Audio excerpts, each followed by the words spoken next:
I'm going to give you a tour of this house and the renovation we're doing inside here. I am in Detroit, Michigan, and I gotta say, this is my first time at the house, and I saw it and I was like, doesn't look that promising to me. But I've told once we get inside, it's a bit surprising, so I'm excited to see what that's about. New purchase. Neighborhood is interesting. It's all a bunch of fairly new builds in the neighborhood. All the way around, there's still a couple empty lots, but new build properties everywhere. Those people even have solar up there. So let's go inside, take a look. We're just getting ready to start renovation on this. This house, I hate to tell all my investors who follow me, we're not going to sell it to an investor. We're going to actually renovate this one and just list it and see if it's worth the extra money we're putting into it, if it's worth waiting for somebody to get a mortgage to buy it. So that's what we're doing right now. But regardless of the fact that we're going to be probably selling this one, we're going to see how it goes. It's an experiment.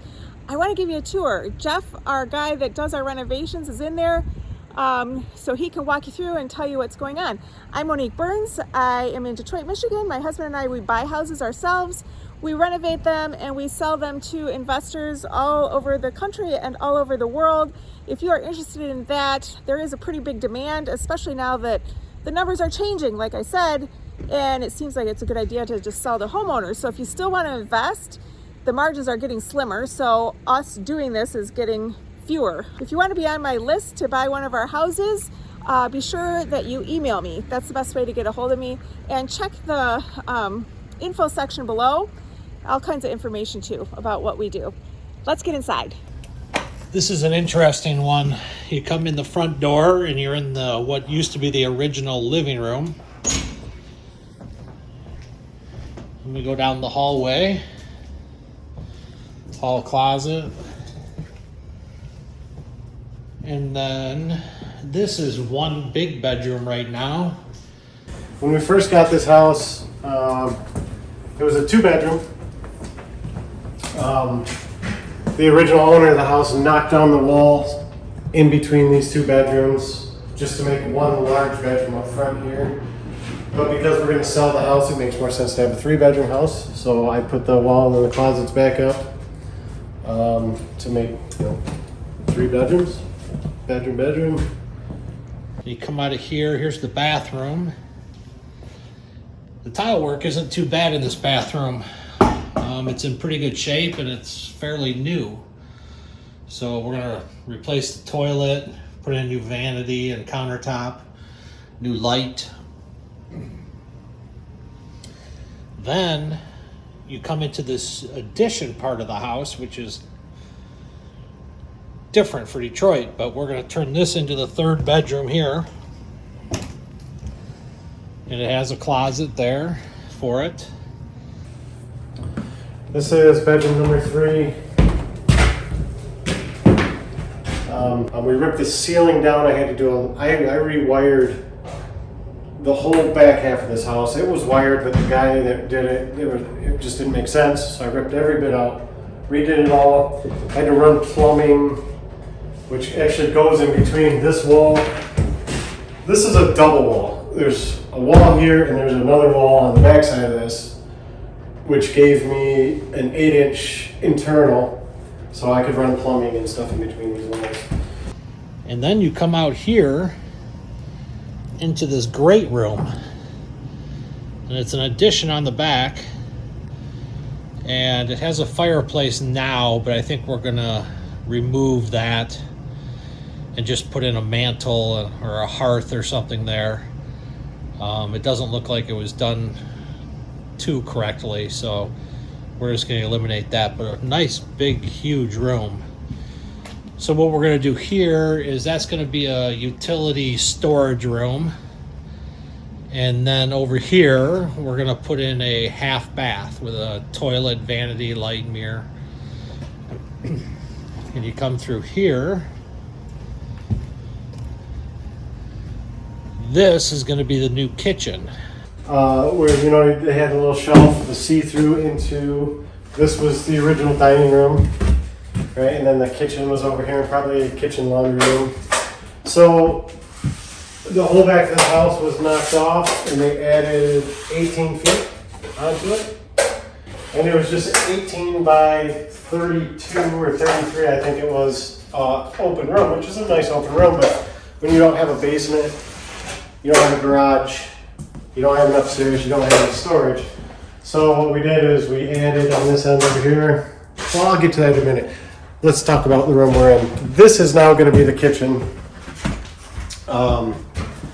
We are going to have 8 feet of countertop, 8 feet of cabinets that come off of this wall.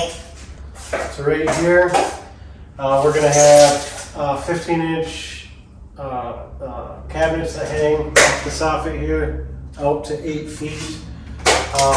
Refrigerator and stove is going to go on this wall now.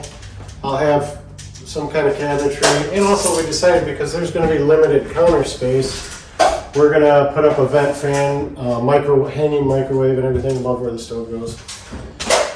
This is the new laundry room / utility room. Excuse us, Raphael. So this room was actually framed up when we got here. It was just a big wide open area. And then this is the furnace and washer and dryer room, which we'll put the washer and dryer straight ahead there. And then over here, we're gonna build some shelves on the wall, so it'll be kind of a walk-in pantry too for the kitchen. And then here's your furnace and water heater. So I put up this wall here, which is gonna have 5 foot, 60-inch bifolds, which closes off the furnace and water heater and the water meter to the rest of the house. Once that's closed, you won't hear the furnace running as much. Dryer, washer, we have a utility tub here, and then I'm going to put another bank of cabinets across the top, and maybe another one here, just to make up for the shortage of upper cabinets we're going to have in the kitchen area. So there, essentially, is going to end up being a lot of cabinetry. One thing I discovered, and this is fairly new, are these little lights right here. They're LED flat lights. We usually use what we refer to as boob lights. You know, they're the dome lights. And those are LED also. These are LED. These seem to be brighter.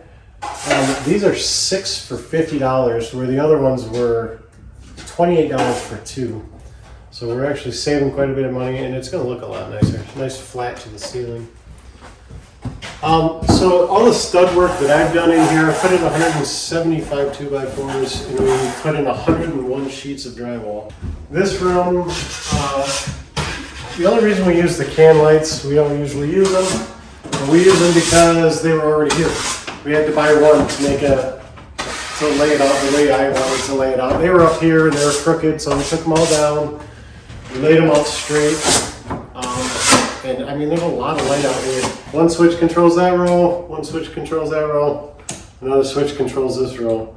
And every single row is dimmable, so we can dim, have on whatever you want, dim them down. So it's pretty cool. So it's a nice big versatile room. So this was at a real fireplace. It's still there. We capped it off up top. The problem with this fireplace is the original owner, when he started remodeling, renovations, he took the old cabinets out of the kitchen and started burning them in this fireplace, which cracked the flue and started the house on fire. And it burnt this whole addition, this original addition down. And then they ended up framing just the addition back, and that's the situation, the condition we got it in. But the original fireplace is still here. The amount of money that it would cost to tear the fireplace down, repair or replace the clay flue, the dampers warped and broke and out of place. We would basically have to tear this whole thing down, rebuild it, and the cost would be somewhere around $7,500.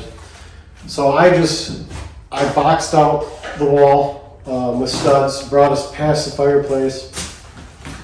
Ran some wiring in behind it, and we're going to put an electric fireplace that puts out heat. You'll be able to change the color of the flames. It's going to be really modern looking.